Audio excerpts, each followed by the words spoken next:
شروع اللہ کا نام لے کر جو بڑا مہربان نہایت رحم والا ہے۔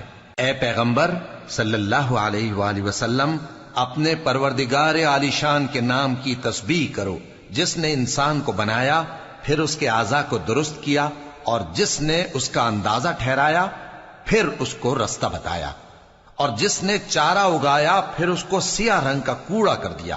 اے نبی صلی اللہ علیہ وآلہ وسلم، ہم تمہیں پڑھا دیں گے، پھر تم فراموش نہ کرو گے، مگر جو اللہ چاہے۔ وہ کھلی بات کو بھی جانتا ہے اور چھپی کو بھی، اور ہم تم کو آسان طریقے کی توفیق دیں گے، سو جہاں تک نصیحت کے نافع ہونے کی امید ہو نصیحت کرتے رہو۔ جو خوف رکھتا ہے وہ تو نصیحت حاصل کرے گا، اور بے خوف بدبخت اس سے کترائے گا۔ جو بڑی تیز آگ میں داخل ہوگا، پھر وہاں نہ مرے گا اور نہ جیے گا۔ بے شک وہ مراد کو پہنچ گیا جو پاک ہوا، اور اپنے پروردگار کا نام لیتا رہا اور نماز پڑھتا رہا۔